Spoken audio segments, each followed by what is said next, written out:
প্রত্যেকে কমেন্ট করো, প্রত্যেকে রিপ্লাই দাও যে কত উত্তর আসছে। এইভাবেই যদি তোমরা কন্টিনিউ ক্লাস করতে চাও, প্রত্যেকে কমেন্ট করবে যে ক্লাস লিখে কোন টপিকের উপর ক্লাস চাও সেটাও লিখতে পারো। আশা করছি খুব তাড়াতাড়ি আমি তোমাদের একটা পার্সেন্টেজের উপরে ক্লাস দেবো, কারণ পার্সেন্টেজ থেকে বেশ কিছু প্রশ্ন এসছে। পার্সেন্টেজ একদম টপিক ধরে ধরে আমি করিয়ে দেবো। দেখে পার্সেন্টেজ টপিকের উপরে ভিডিও চাও, এক্ষুনি কমেন্ট করো। চলো এবার দেখে নিই এর সলিউশনটা কি হবে। sec theta plus tan theta বলা আছে x। ভালো কথা, তো আমি জানি sec theta minus tan theta কি হবে, এটা কি আর বলে দিতে হবে? sec theta minus tan theta কি হয়ে যাবে?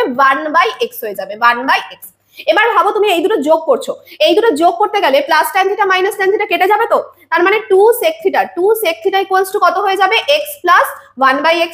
যোগ করে দিলে হবে x স্কয়ার প্লাস 1/x। দেখো এটা হচ্ছে 2 sec থিটার ভ্যালু, তাহলে sec থিটা কত হবে বলো তো? sec থিটা কত হবে? দুইটাই সাইডে আসলে ভাগ হয়ে যাবে, তার মানে x স্কয়ার প্লাস 1/2x। এটা হয়ে গেল।